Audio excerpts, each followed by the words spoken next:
दर्शक मित्रों, TV times news network में आप सौનું हार्दिक स्वागत है। तापी जिल्लाना डोसवाड़ा खाते आवनार विनाशक वेदांता कंपनीनो समग्र आदिवासी समाज सखत विरोध करी रह्या छे, जेने लई तापी जिल्लाना गामडाओमां 2 ऑक्टोबरथी लोक जागृति सायकल यात्रा निकળી છે, જે આજ દિન સુધી 82 ગામ પસાર કરી 45થી વધુ મીટિંગો ગામોમાં કરી છે અને સાયકલ યાત્રીઓના જણાવ્યા મુજબ ગામોમાં લોકોનો ખૂબ જ વિરોધ જોવા મળે છે।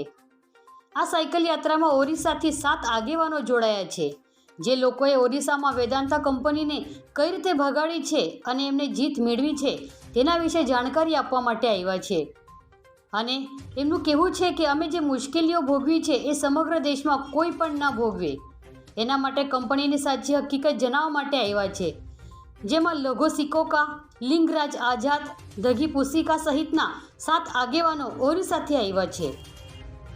આ વિસ્તારમાં જો આ વેદાંતા ઝિંક કંપની આવે તો શું વિનાશ થાય માનવ જાતિને, એના વિશે આપ શું કહેશો? ઝિંક સ્મેલ્ટર પ્લાન્ટ આવવાથી એના શુદ્ધિકરણ માટે જે બાય પ્રોડક્ટ તરીકે જે ધાતુઓ પેદા થશે, જેમાં લેડ આવે, કેડિયમ, સીસુ અને બીજી નાની ઘણી બધી ધાતુઓ જે હવામાં પેદા થશે, જેના શુદ્ધિકરણમાં એ થકી પર્યાવરણને પણ નુકસાન થશે અને માનવ જાતના શરીરને પણ રોગો દ્વારા, એમના સ્વાસ્થ્ય દ્વારા પણ ખૂબ મોટું નુકસાન થશે।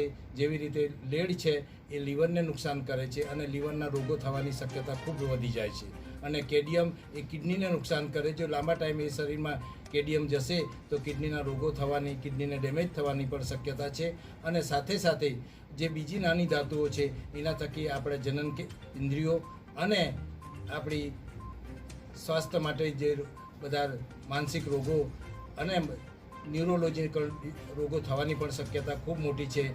એટલા માટે આ સ્વાસ્થ્ય માટે ખૂબ મોટી નુકસાની છે અને એ ધાતુ જે નાના પ્રમાણમાં જે નીકળશે અને એના થકી જે એસિડ રેઇન થવાનું છે, જે સલ્ફ્યુરિક એસિડ થશે, તેમાંથી એસિડ રેઇન થશે અને એસિડ રેઇનથી જમીનમાં, પાણીમાં અને હવામાં જે જશે એના થકી ગ્રીન હાઉસ ઇફેક્ટ પણ રહેશે અને એના થકી ક્લાઇમેટ ચેન્જ થવાના પણ શક્યતા છે અને એ થકી અમારી જમીનમાં, અમારા ખેતીવાડી અને પશુ પક્ષીઓને પણ નુકસાન થવાની ભીતિ છે। એક લીટીમાં તમે આ તાપી જિલ્લાવાસીઓને શું સંદેશ આપશો? તાપી જિલ્લાવાસીને અમારો એક જ સંદેશો છે કે આપણે આજે ખૂબ સારા પર્યાવરણમાં જીવી રહ્યા છે અને આ ધાતુ થકી, આ સ્મેલ્ટિંગ પાર્ટ થકી આપણને ખૂબ મોટું પર્યાવરણનું નુકસાન થઈ રહ્યું છે। તો આપણે આવા ધાતુ પ્રોસેસિંગ યુનિટને પણ કોઈ પણ સંજોગોમાં આપણા એરિયામાં ના આવે એના માટે આપણે ભેગા થઈને વિરોધ કરવો જોઈએ, એવો અમારો संदेशो है जी। नजरिए से वेदांता कंपनी तापी जिले में आए तो उसमें क्या क्या मानव हानियां हैं? ये जो मानव हानि है वो पूरी दुनिया भर में देखी गई कि जहाँ जहाँ पे भी जिंक स्मेल्टर, जिंक की नहीं, दूसरे कॉपर स्मेल्टर्स, एल्यूमिनियम स्मेल्टर्स, जैसे भी स्मेल्टर्स जो बने हैं उसमें अलग अलग प्रकार की अशुद्धि हैं और वो जो जब इसको जो शुद्धिकरण का जो कामकाज करते हैं उसमें अलग अलग कण ये पर्यावरण में छोड़ते हैं। कंपनी ये क्लेम करती है कि उससे वो एक ज़ीरो एमिशन कंपनी है। ये ज़ीरो का कोई मतलब नहीं है क्योंकि पहले ही करार में सरकार ने उसको कितना आप प्रदूषण कर सकते हैं वो उसकी अनुमति दी हुई है। तो इसलिए जब कंपनी ज़ीरो एमिशन कहती है तो उसका मतलब है कि हर प्रति टन जो वो सल्फ्यूरिक एसिड बनाएगी तो उसमें 700 ग्राम वो सल्फ्यूरिक एसिड हवा में छोड़ सकती है। ये चूँकि 6 लाख से ज़्यादा 6.5 लाख टन बनाने वाली है, इसलिए लगभग 4 लाख किलो सल्फ्यूरिक एसिड हर साल कंपनी हवा में छोड़ेगी। ये सल्फ्यूरिक एसिड जो है वो आसपास में एसिड रेन बनाएगा और पूरे जो आजू बाजू की सृष्टि है, हरियाली जो अपने को दिखाई दे रही है वो नष्ट हो जाएगी, जैसे राजस्थान में दरीबा में हुआ है।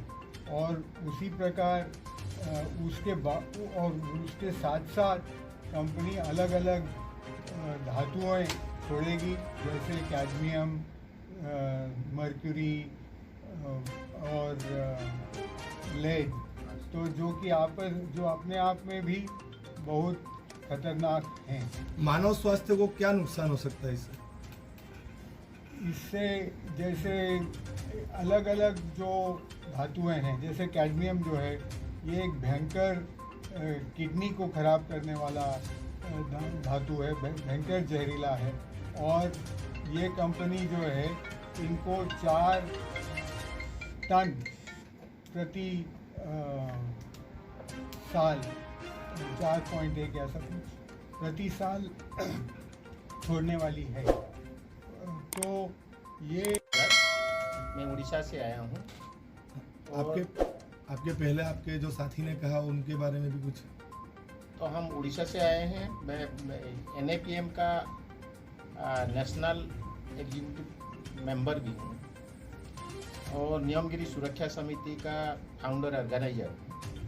मेरे साथ जो दोनों आए हैं ये लोदो सिकोका और दधी पुसी, इन्होंने वेदांत कंपनी के खिलाफ उड़ीसा में लड़ते आ रहे हैं और जीत चुके हैं। उड़ीसा में कहाँ पे है कंपनी? ये कालाहांडी और रायगढ़ डिस्ट्रिक्ट का बॉर्डर में नियमगिरी पहाड़ है। ये पहाड़ का दोनों डिस्ट्रिक्ट से मिला करके एक संगठन नियमगिरी सुरक्षा समिति बना हुआ और इस संगठन में इन लोग काम करते हैं। कंपनी इस विस्तार के लिए कैसे विनाशकारी है, पूरे देश के लिए कैसे विनाशकारी? देखिए, प्रकृति, संस्कृति और मानवता को इन लोग हनन कर रहे हैं। और जो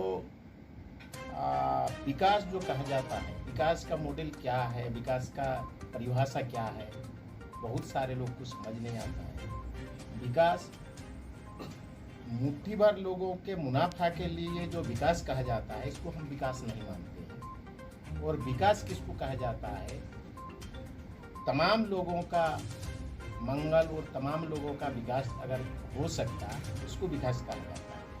इन्होंने जल, जंगल और जमीन को बर्बाद कर देते हैं, तो तमाम लोगों का क्षति में हो जाता है, बर्बाद हो जाता है। तो ये परिवेश और प्रकृति को अगर हम नहीं बचा पाएंगे, मानवता को भी हम बचा नहीं पाएंगे और जीव जगत को भी हम बचा नहीं पाएंगे। इसीलिए वेदांत कंपनी जो आ रहा है आपका गुजरात में, हमको जो पता चला कि उड़ीसा में जिस तरह संकट हमको पहुंच गया था और हम झेल लिया, ये संकट गुजरात में ना हो, ये समस्या गुजरात में ना हो, लोगों की बर्बादी ना हो, तो आपका यही एक समय है। और दूसरी बार हम जैसा खतरनाक में पहुंच गया था और बाद में हमने लड़ाई शुरू किया, ये ना होना चाहिए। तो गुजरात के लोगों को हम संदेश देना चाहता हूँ, ये मारात्मक और सांघातिक ये वेदांत कंपनी है, इसको अगर नहीं भगाएंगे, अपना जान। चौधरी, વાગરોળ તાલુકો। આજે અમે સાયકલ યાત્રા કાઢવાની વિચાર કર્યો અને સાયકલ યાત્રા આજે 64 ગામોમાં ફરી ચૂકી છે।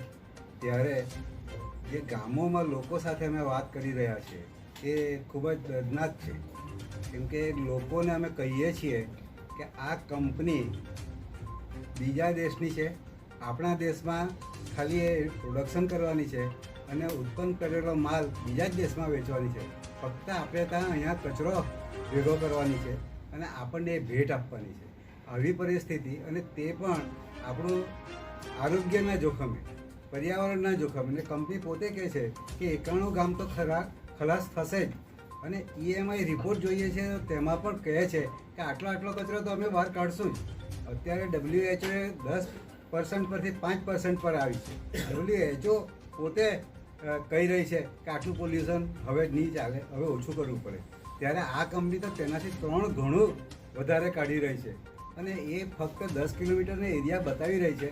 રાજસ્થાન જઈને જોયું છે તો ખબર પડી છે કે 15 કિલોમીટર તો ત્યાં જ છે, અને આ તો વિશ્વની સૌથી મોટી કંપની અહીંયા વેદાંતા આવી રહી છે, ત્યારે શું થશે? આ વ્યારાને એ તો આપમેળે જ ખલાસ થઈ જવાના છે. એ લોકોએ હજુ જાણવાની જરૂર છે કે આનો વ્યાપ કેટલો છે. કેમ કે આ મને લાગે છે કે 30-40 કિલોમીટર સુધી તો આ કંપની ઝેર આપશે જ, અને મીંઢોળા નદીને દરિયા સુધી આપવાની છે. અમે ત્યાં સ્કૂલના બાળકોને પૂછ્યું કે આવો રાક્ષસ જોઈએ છે, કોઈ રાક્ષસ જોયો છે? ત્યારે છોકરાઓએ ના પાડી. ત્યારે બતાવ્યું કે ભાઈ આને રાક્ષસ કહેવાય. સાચો રાક્ષસ સિમેન્ટ કોન્ક્રીટનો અને આ વેદાંતાનો જે ઝીંક પ્રોજેક્ટ છે એની જે આડપેદાશ થવાની છે એ આજુબાજુના શહેરોને પણ નથી છોડવાની, અને જમીન નથી છોડવાની. આપણી દૂધ મંડળીઓ બધી બંધ થવા માંડશે.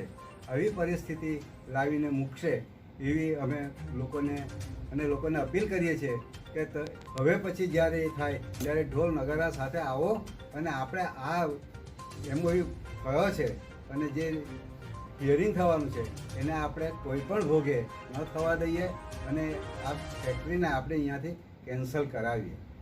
જી વેદાંતા ઝીંક પ્રોજેક્ટને લઈને સમગ્ર આદિવાસી વિસ્તારમાં હાલ જે સાયકલ યાત્રા ચાલી રહી છે તે બાબતે આપ શું કહેવા માંગો છો?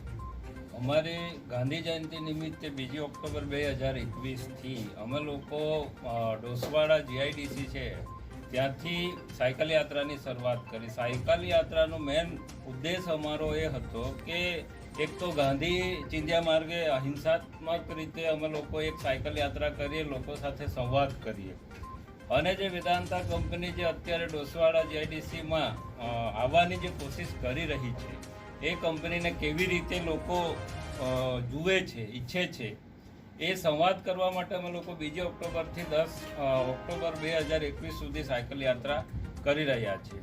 એના હાલ અત્યારે અમે લોકોએ 79 ગામો કવર કર્યા છે, અને 45 મિટિંગો, મોટી મિટિંગો અમે લોકો સાથે સંવાદ કરી છે, અને ફળીએ ફળીએ જઈને અમે લોકો પત્રિકાઓ, પેમ્પલેટ આપીએ છીએ, લોકો સાથે ગીતો ગાઈએ છીએ, લોકો સાથે સંવાદો કરીએ છીએ. અને હાલ અમને જે સંવાદ અને લોકો સાથે મળીને એવું લાગે છે કે લોકો આ કંપની ક્યારેય ઈચ્છતા નથી. અમને એ વિશ્વાસ છે કે જે રીતે સુનાવણી પહેલાં જે જાગૃતિ થઈ હતી ઓછા સમયમાં, પણ અત્યારે સાયકલ યાત્રાને કારણે લોકોમાં ખૂબ જ અસર થઈ છે, અને લોકોનો પ્રતિસાદ અમને એવો જોવા મળે છે કે કોઈ પણ ભોગે આ કંપની અમને જોઈતી નથી. હવે જો સરકાર તમારી વાત ના માને તો હવે આના પછીનું તમારું એક્શન શું? અમે લોકો અત્યારે ફક્ત 95 ગામોમાં સાયકલ યાત્રા નહીં, પણ ઉમરગામથી અંબાજી સુધીના કાર્યક્રમો કરીશું. અમે લોકો સમગ્ર આદિવાસી પટ્ટીમાં આ કાર્યક્રમો આગળ ભવિષ્યમાં અમે જુદા જુદા પ્રકારના કાર્યક્રમો આપવાના પ્રયત્ન કરીશું. સંસદ ઘેરાવ કરવાનો આપનો બી વિચાર કરો? હા, ચોક્કસ. લોકો પોતાની રીતે વિચારશે કે શું કરવાનું છે, પણ કંપની તો નથી જોઈતી. એ લોકોને ચોક્કસ ખબર છે કે લોકો ડિસાઇડ કરશે કે અમારે શું, કેવા પ્રકારના આંદોલન કરવું છે. જો એક જ લીટીમાં કહ્યું હોય તો આદિવાસી સમાજ માટે આ કંપની કેવી રીતે મહાવિનાશ કરી છે? એક જ લીટીમાં કહેવું હોય તો આ કંપની જમીન, પાણી અને હવા બગાડે છે. જે શુદ્ધ, અત્યારે સરકાર ઓર્ગેનિકની વાત કરે છે, પણ ઓર્ગેનિકના નામે જે ખાતર આપે છે, જે કચરો વેસ્ટેજ આપે છે, કંપનીમાંથી નીકળે છે, એ નાખે છે. એટલે જમીન, હવા અને પાણી બગાડે છે. એક જ લીટીમાં કહેવું હોય તો આદિવાસી વિસ્તારને વિનાશ કરવા માટેના આ મુખ્ય 3 સ્ત્રોતોને ખતમ કરવા માટેની આ કંપની છે, એટલા માટે અમને નથી જોઈતી. ମୋର ନାଁ ହେଉଛି ଶ୍ରୀକପଲଦ।